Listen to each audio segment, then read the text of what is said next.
My name is David Genovese. I'm almost a lifelong resident of Darien. I grew up in Darien and then moved to New York City, where I worked for about 12 years at a company called Bankers Trust and then Credit Suisse, where I learned about real estate. After September 11th, I made the decision to move out of the city, November of '01. I had been through like 3 corporate mergers in banking, and my wife was pregnant with our first child. We were building a house in Darien, and I just made the decision to kind of mix it up and change my life and stop living on airplanes. And I had this simple idea of starting a real estate company. People don't believe me when I tell them, but I honestly had no idea that I would get so involved in Darien and do this development in Darien. I thought I was going to be buying like office buildings and industrial buildings and fixing them and managing them. I really did not. Actually, I would say explicitly to people, I don't want to be a developer. It's too risky, it's so scary. Like, I don't have a tolerance for that risk. I just want to fix things that are slightly broken and run them. And lo and behold, I ended up taking on this massive development project. But it was sort of a thing I was led into over time. And I'll try to just explain to you quickly how it happened. When I moved out to Darien in 2001, my best friend's mother, one of my best friend's mothers was building a project in Darien called Grove Street Plaza, where Espresso Neat, the coffee shop, and now Flower Water Salt, this great artisanal bakery, is located. And Penny is her name, Penny Glassmeyer. She sadly passed away last year, but she was building this project, and she'd been a luxury home builder. She'd built a number of homes in Darien, maybe 1 or 2 in New Canaan. And the town had encouraged her to, town planner at the time, a guy named Ray Nermy, loved Penny, loved her work, and he encouraged her to buy this area of town, these properties on the side of, off the Post Road, behind the Sugar Bowl restaurant, if you remember where the Sugar Bowl was. And the ironic thing is, kind of comical thing is, actually this is one of the buildings right here. Ray Nermy encouraged Penny to buy this and said, great, assemble this ragged assembly of properties. There was like an abandoned apartment building and a little car repair shop or something, and she acquired it, hired a great architect, designed this beautiful project, and then the town zoning board proceeded to torture her for like 8 years. And she tried to, present her plans that they had encouraged her to bring to them, which is just insane. But it gives you a sense of kind of where we were at the time. Darien's downtown was it was pretty tired and tattered, and your downtown, you as a community are blessed with this awesome downtown, with a great, very walkable Main Street. I mean, I've studied now Main Streets around the country, around the world, and I mean, New Canaan is like absolutely perfect in terms of like the design and the pedestrian friendliness of it. And I think also really, you have a great Chamber of Commerce. I've known Tucker Murphy for a long time and Laura Budd, like just a great like local business community that, maybe you skewed a little more national in terms of tenancy than we did. You've also got a bunch of local businesses too that are great and awesome restaurants, but we were like so envious of the town of New Canaan, and so Penny built Grove Street Plaza. That may happen a bit. Penny built Grove Street Plaza. I gave her some help with figuring out how to finance it and lease it. She picked the tenants. I just helped her execute it, and I was just helping as a friend. I had acquired an industrial property in South Norwalk that I was managing or fixing.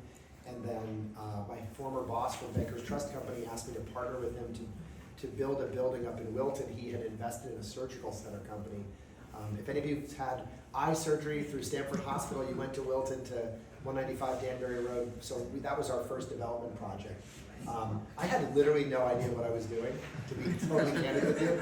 But I'm an inquisitive person, so I went around and I interviewed 15 architects and engineers and lawyers and asked people who are the best, what's the best team to work with. And I sort of like cut my teeth up there, and it worked. And while I was doing that, the construction company that built our project, the owner of the construction company said to me one day, I own this property in Darien with a partner, and she wants to sell her interest. Would you be interested in buying it? I've owned it for my family's owned it for 50 years. It's in the middle of downtown. And the town wants to rent it from us to make a parking lot on the Post Road opposite, if you know where Greaves Pharmacy is. This is like the ironic thing, like that back then, and Dave Ricci and I were talking a little bit ago, like the zoning board of Darien, like forever was all about like parking. Everything was like about parking. That's all we talked about. And they wanted to make a parking lot, but they had no downtown. The parking lot behind it was always empty. It was so empty, the 7th Street parking lot, that they could actually host the farmer's market in the municipal parking lot. Like, they thought they had a parking problem.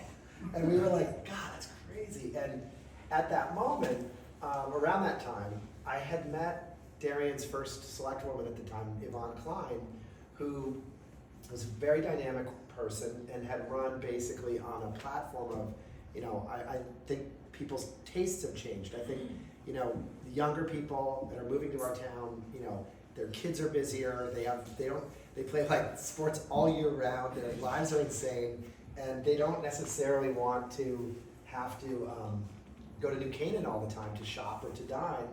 And I think they would like to have a better downtown, and I want to figure out how to make that happen. So I met her at a chili party, like a chili contest in the neighborhood. We all made our chili and brought our chili like proudly and like wanted to win the contest. And so I meet the mayor. She comes up to me and says, "I heard you're a decent guy and like you're in real estate. That's rare. I really want to. You know who I'm talking about, right?" So she said, I'm going to organize this group of volunteers to basically try to help make our downtown better, and I would like you to get involved. The only real estate I owned in Darien at that point was my house on Baywater Drive, which is why I'm not that creative, so I call my company Baywater Properties. I had to pay the mortgage on Baywater Drive through the property investment concept that I had. Anyway, Yvonne was bright. She enlisted the help of this group, through the National Trust for Historic Preservation. It's called the Connecticut Main Street Center. You guys would not need to know about it because you have a great downtown, but like they go to places like Waterbury and Torrington and Darien. They laughed when we called. They're like, Darien needs help. We're like, come visit. You'll see like how bad it is.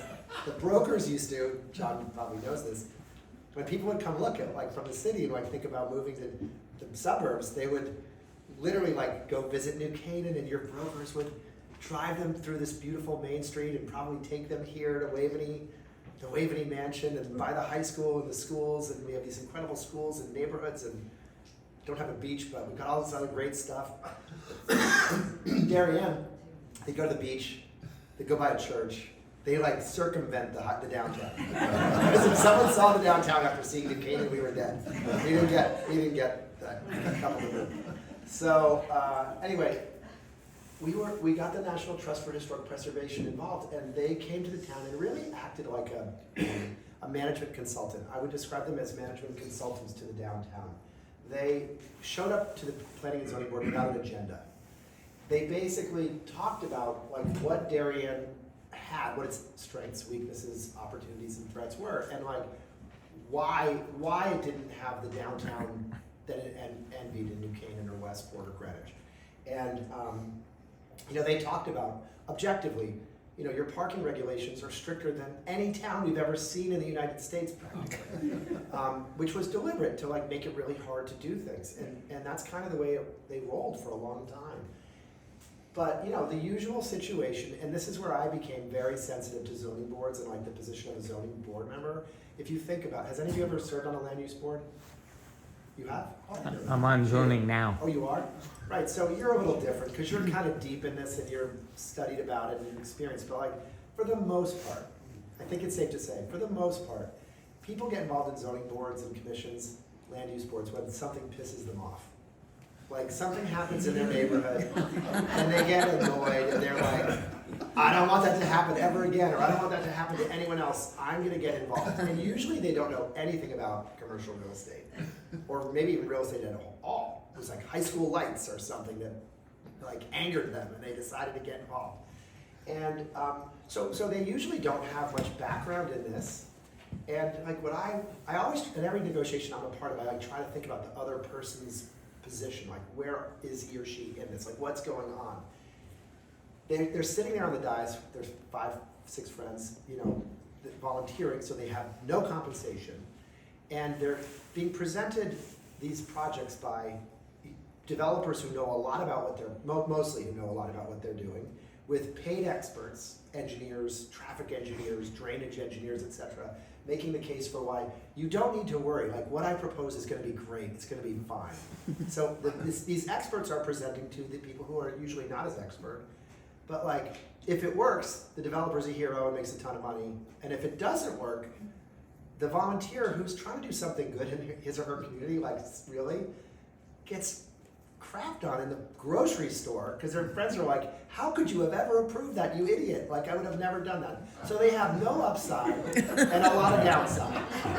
Right, John? So other than that, It's fun to crap all John. That's so we live for. But I mean, that's like the reality. So when you try to change, when you try to like present an idea like we did around changing the downtown, it's really scary. It's very scary because, you know, oh, and by the way, the other thing is the only people who, how many people have gone to a zoning meeting because they felt strongly in support of something? Raise your hand. One. How many people, 2 or 3? How many people have gone to a zoning hearing because you really hated the idea that was proposed? So the volunteer on the dais again, sitting there listening. Is this, by the way, what you wanted to talk about? Is this okay? The volunteers on the dais, and they're like, all they're hearing is the paid experts, the developer, who's actually my old boss used to have this great expression. How do you know when a developer is lying? His lips are moving. His lips are moving. So you got the developer, paid experts, and the angry people. And then you gotta basically decide what's the right thing. That is so hard. So with that, we got involved, and I won't torture you with like the details of how this became as big as it did. It's a long story. It's a long story for another day. But my partners and I started to assemble the property. We were originally just focused on this area. There was a post office building, a building called 10 Corbin Drive, a single-story strip of stores that had like back-out parking. You know, your wife may have to go to Helen Ainson for Mother of the Bride. But you know, it was a kind of ragtag group of things. And the interesting thing is in this block, and so here you are with a train station, direct shot to New York. Whole Foods Market now used to be a ratty Howard Johnson's immediate exit off I-95. You know, it's from a real estate, fundamental real estate point of view, it's like the perfect place for mixed use development. But it was popular with these crazy buildings, and I can't even remember now because I try to forget, it was so painful. There were 13 different families that owned properties in this block. Along the post road, and then behind the post road, there were other strips and little blocks and shared driveways. It was a mess. And so we bought 2, one here and one here, and then we had to buy like 11 more just in this block. And then this property was the old Connecticut Bank and Trust headquarters that had become ultimately like B of A after Fleet and Shawman, or Bank of New England, Fleet and Shawman, I can't remember the order. There was a landowner, there was a guy who built the building, who leased the land, and then there was Bank of America who rented 2 floors and had the right to buy it every 10 years. So the person who owned the building never maintained it because if Bank of America agreed to buy it, he would lose his investment. So it was like, I was saying, like, nobody washes a rental car. You know, nobody takes care of a building like that because it's just every 10 years you might lose it. So, but Penny Glassmeyer, my partner, and I, and actually my old boss from Bankers Trust, the 3 of us teamed up to do this.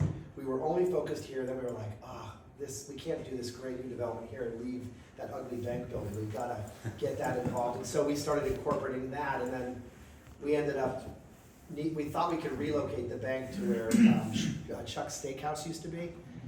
So we bought the Chuck's Steakhouse. The bank said, yeah, we think that'll work, but it's going to take us 5 months to get approval. But buy it, we think we'll get it done. We bought the building, the Chuck's Steakhouse, and 3 months, 4 months later, the bank said, oh, we can't go there. We want to be on the 50-yard line. So we put Shake Shack here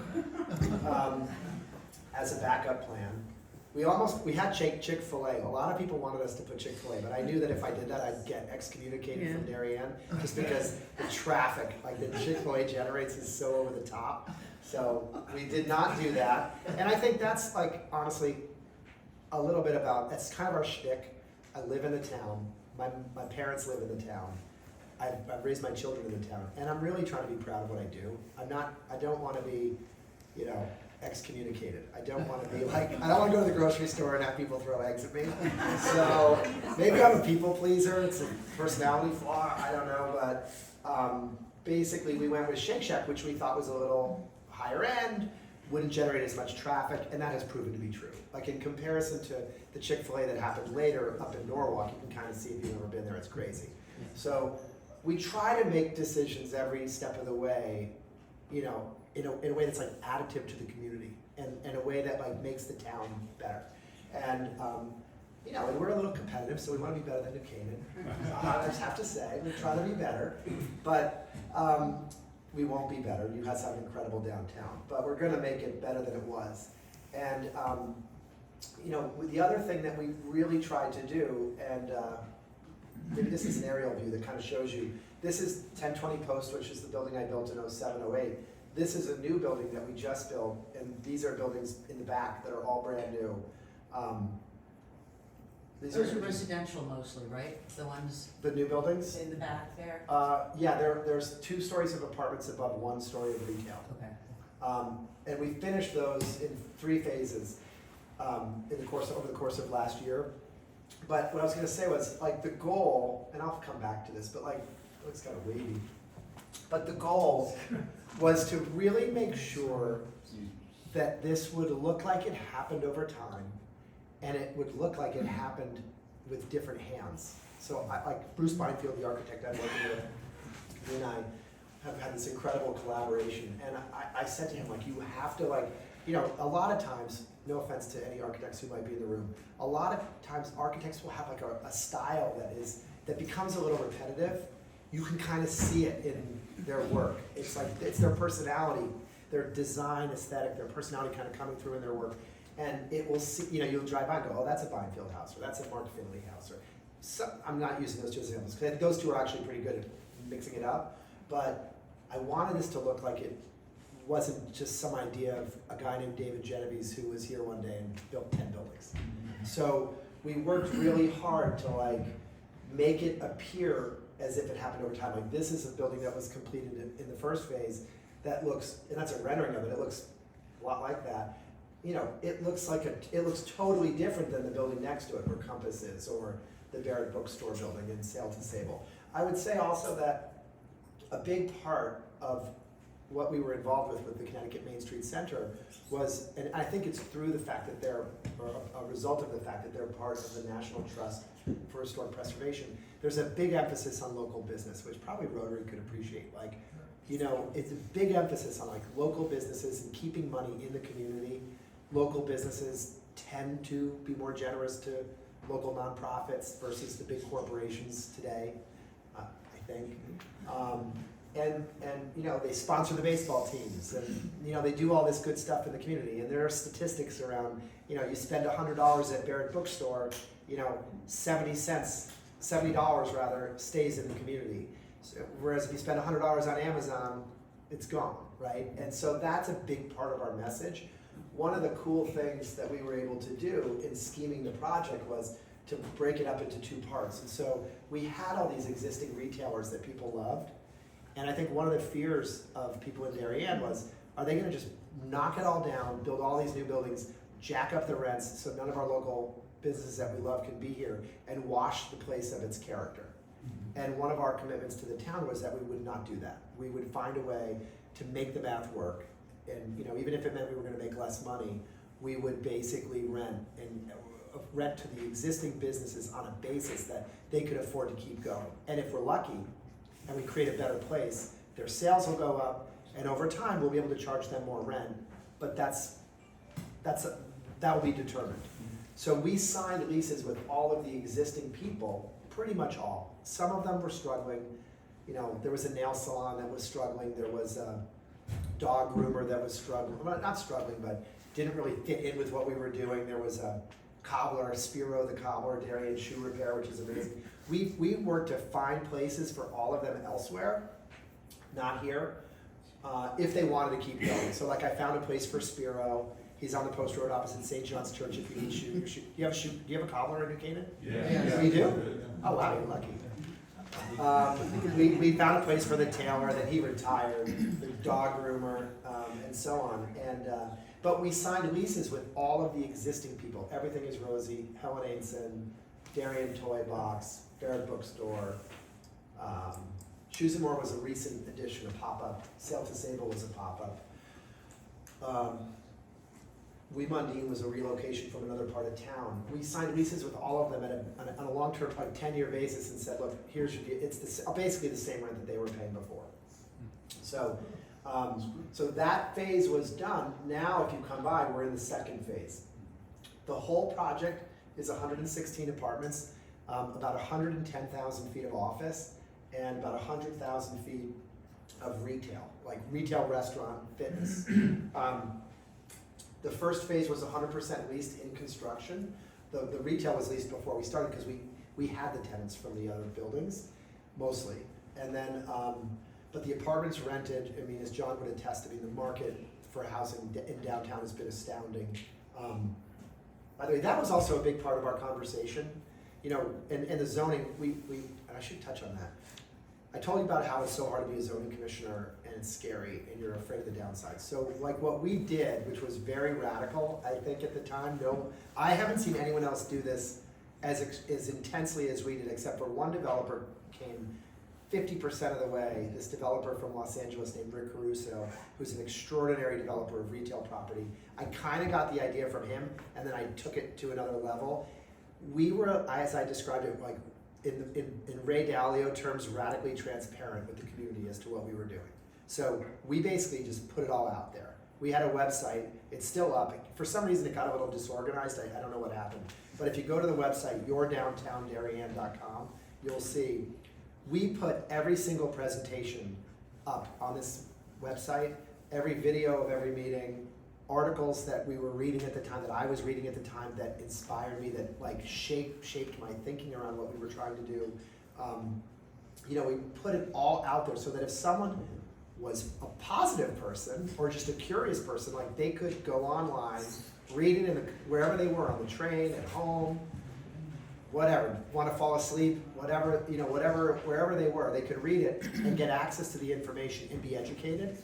And then what we did, which was, my friend said it was either gonna like put me in a Harvard Business School case study or send me to Bellevue. We created a Facebook page and then we tied the two together. So like we would post on Facebook when something was added to the website, you could see that, you could go read it, and then people would comment. So it was like, instead of the zoning hearing happening in room 206 of Town Hall on Tuesday at 7:30, there was like a community dialogue happening continuously. And it was scary, and I have a friend who worked at Facebook who grew up in New Canaan, Tom Aarons, who at one point, I asked his advice and I'm like, what do you think about this approach? And he goes, boy, that's aggressive. But he goes, it's a good idea. He goes, the key is if you do it, it was the best, among the best pieces of advice anyone gave me. He said, if you do it, you can't censor it. So you can't delete a comment. You have to leave it up there, no matter how harsh people are. If they're attacking you, you have to leave it. Otherwise, it's not authentic. Like no one will believe what they see. So I followed Tom's advice because he's a really smart guy, and it was amazing. And I think the zoning board at first was some people on the zoning board were a little pissed off. They were like, you're kind of taking this out of our control. But my point was, no, I'm not. I'm exposing it totally. You can see how the community is responding. And if they hate it, you have every right to tell me, beat it, like come back with a new plan.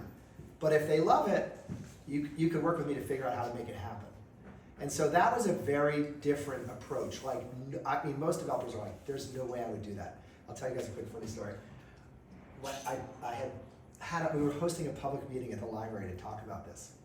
And it's a little scary that this is being taped, but I'll go with it. So the meeting was on a Thursday. And some Saturday morning, I got up early. I couldn't really sleep. I got up early, and I'm down. I open up my laptop, and I'm looking at all the Facebook comments. And there's a comment from this guy, Chris No, who always runs for first selectman. He's like the gadfly. Vote yes for no is his campaign slogan. And if you Google it, it's crazy. It's like, I'll get to why it's crazy. So he starts writing about how this is like the dumbest thing he's ever seen, and it's David Genovese's wild dream. It's gonna he's gonna go bankrupt, he's gonna bring us all down with him, it's the stupidest thing I've ever seen.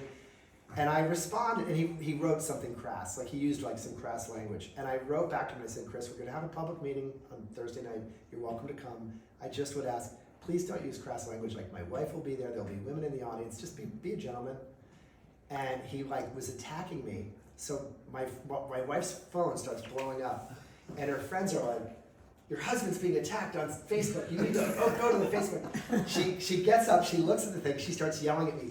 She Googled Chris No. She's like, do you know what you're doing? I go, yes. She's like, did you Google him? I go, yes, I know who he is. She goes, do you know he tried to kill a man? He shot a man, and he went to prison for it? And I said, yes, I know. He didn't kill the guy. He hit him in the neck. The guy didn't die. I know who he is. He runs for office every year. Like, it's fine. We're just talking. But it was just a crazy experience. So we just took the pressure off, and I think that's a little bit of how we have so much community support, because there were people who were very scared about what we were doing. There were people who were fearful. On the zoning, one of the big things was we were fighting the town, we really felt it was important to get a 9-foot ceiling in the apartments. Mm-hmm. Like, when the zoning regulations were written in Darien in the 1950s, they didn't contemplate downtown living, really. There were some houses downtown, but they were generally not the houses you'd want to live in. And the typical person moving into New Canaan or Darien would want to live in. Like, it wasn't ideal, it wasn't optimal. It wasn't the luxury living that people kind of want now. And so I said, look, if you want me to take this risk, this is not like institutional money. This is me and my partners and other people putting up our own money, and I'm not Warren Buffett, so it's like I'm all in here. And we're borrowing money. This is very risky. We have to give the market the product that it wants. And 9-foot ceilings, I think you'd agree, right? Like a 9-foot ceiling. If we delivered an 8-foot ceiling, it would be unacceptable. Actually, what's going on here? This building, 1020 Post, this is the 3rd floor under the original zoning regulations. So we had to like cheat the seal. We had to change the roof line and do these dormer style windows and the sloped roof to bring the way they calculate roof building height, to bring the height down. But the thing is, you end up with a finished ceiling at 8 feet and these dormer windows that are very small, and it's just not what people want versus these buildings that have a 9-foot ceiling and a big window. And that's all we were trying to do, but they didn't really understand it. And then we took them on tours of Bedford Square and Westport and other projects around the county, and we literally took zoning people on tours and said, come just look at what we're talking about and why we're asking for what we're asking for. And so these are like the end results. I mean, this is actually a rendering, but it looks very much like this. They're really nice apartments. I'll touch quickly on who moved in, because I think that's probably of interest to people. Let me just check my time. 1:30, right? I'm not leaving enough time for questions. I'll touch on who's moving in, and I'll turn it over to questions if you have any. It's interesting. We thought we'd be getting all the empty nesters from Darien who have historically moved to New Canaan, to your awesome condos, or to Rowayton, to condos or smaller homes. We thought that's who we were going to get. We did get them. We got, I would say, half the people are the empty nesters we expected. A couple from New Canaan, mostly from Darien or around. But then the really interesting thing was we got 20% are young couples who just can't find a house because the inventory is so limited. So they're renting from us and they're kind of taking a chance. And we're not giving them a termination option, but we're saying, look, if you move in and you find a house, just talk to us and we'll put it on the market. There seems to be a lot of demand. And if we can rent it, we'll let you break your lease and we'll let you go. How many total condos will be created? 116. How many? 116.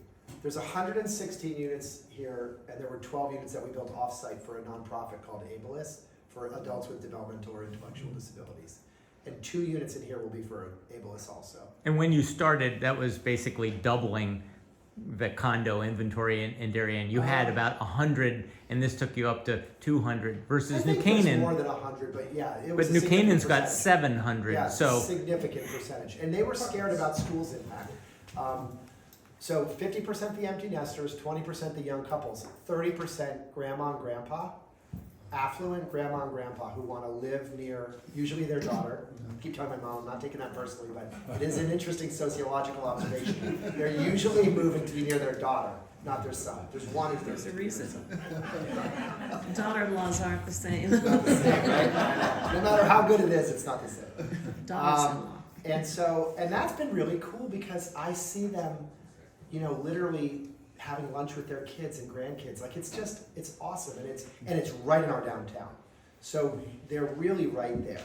Anyway, I talked too long. I got on a tangent. I want to let you guys have some questions. David, yeah, quick one. So, it was Tuesday, my wife and I, we drove from the Darien train station, the other construction site in Darien, right? Yes. To Whole Foods, so I know what it looked like on Tuesday, corporate. So what's the timeline? We should be done in 26. Yeah, we'll be done in 26. So We might still be working on some apartments in 26. Yeah, but 2 the years. apartment- two and a half years. okay. Yeah, sure. So, we recently had a town planner sort of advisor, a guy by the name of Jeff Speck, that Oh, came to the New best. Canaan. Yeah, from Boston, you know him, okay. I took his class. Okay, so, he came and did the whole walking tour of New Canaan and did a big presentation, very well attended. Yeah, And, as John said, we have a lot more residential living than Darien does, but he seemed to think that we had hardly any. And his whole shtick was about making New Canaan a more walkable city. And he came up with all of these, ways to make the streets narrower, yeah, put in more green space, and Yeah. actually eliminate some parking. yeah. And it was kind of like he turned everything upside down. Yeah, he does that. And we were like, wow, it was pretty interesting. He's pretty awesome. Yes, and he has like a very green Yes, sort of yes, bent to his, yes. his presentation, but I was just wondering how you feel about some of those things. You obviously know him, I know so. him. Yeah, I took his class at Harvard. He's Yeah, awesome. But we were kind of surprised at some of the things that he recommended. They seemed very counterintuitive. Yeah, but listen, it's interesting. I mean, we have a woman who lives in these apartments who does not have a car. He was an advocate for no cars. Yeah, I mean, we have couples who moved from homes who have really went down to one car, right? Because the zoning would always require 1.5 per unit, or one car space, one parking space per unit, or for a 2-bedroom, 2 spaces. And I don't understand how this is, but somehow the idea of I think it's 10-minute city, like the idea of a 10-minute town or a 10-minute city has somehow been politicized. Like it's like I'm a registered Republican, but I'll just vote for the best candidate. So Right. this is not a political statement. I don't understand how you politicize the idea that we're trying to make our towns more walkable. That's a bad thing, or that's somehow like a plot by the left to do. Yeah. It's like it seems crazy to me. Yeah. It's so crazy, but the thing is, from this location and your locations, Yeah. you could walk to Walter Stewart's, you Right. could walk to the doctor's office, you could walk to the train. Like in theory, if you really look at what it costs you to own, insure, and fuel a car, and you're at a certain point in your life, maybe you don't need a car, and you just take Uber when you need a ride to Stanford, Yeah. or rent a car. I looked at all of this. Like I've been on the most unbelievable journey, because when we were in the midst of this too, like Elon Musk and the driverless car stuff started happening, and about a third of our total project cost is parking. The cost of creating 900 parking spaces. I don't know if we're going to need all of those in 10 years. Yeah. Well, he was all about, putting 2-tier structures and then putting a bunch of plants on the top and, making it greener and, Yeah. and everything, and it was interesting. He's interesting. Yeah. David, did you have any organized opposition where they went out and hired lawyers and No, experts to testify against your experts? no. Okay, you're lucky. Which is amazing, right? David? Is it still true, the adage that most people won't walk more than like 300 feet from their car? No. And that's I a mean, big, that was out there for a little while, I yeah, remember. no. That was definitely a Darien, that would be true in Darien, but not in New Canaan. And think about it, this is the other part that's totally crazy to me. The bell's gonna ring, I'm gonna go fast. Most of us spent time or lived in New York City or worked in New York City. And you'd walk 20 blocks and not think about it. Yeah. Right. But you get out to the suburbs and you want to pull in front of Greaves Pharmacy. I see it every day. They pull in front of Greaves Pharmacy, they get in their car and they drive to the Darien Sports Shop. And you're like, what are you doing? But the issue is, and this is a Jeff Speck thing, though, if pedestrians feel safe because cars aren't flying by, Right. and there's a Safe. barrier between the road and the pedestrian walkway, and it's a continuous walkway without a million curb cuts, which by the way, Darien had 1 million curb cuts before. And you have visually engaging storefronts along the way, you'll walk further. Right. But if they always say too, like, neither 50 feet bank nor blank. Like, banks, like this was a cost of the deal. To make this happen, we had to put the bank there. But that's not good for walkability. That can create a chasm between what happens here in phase 2 and here. Because this will be a boring walk. And it won't be deliberate, but subconsciously you might not want to walk past that. How do you do?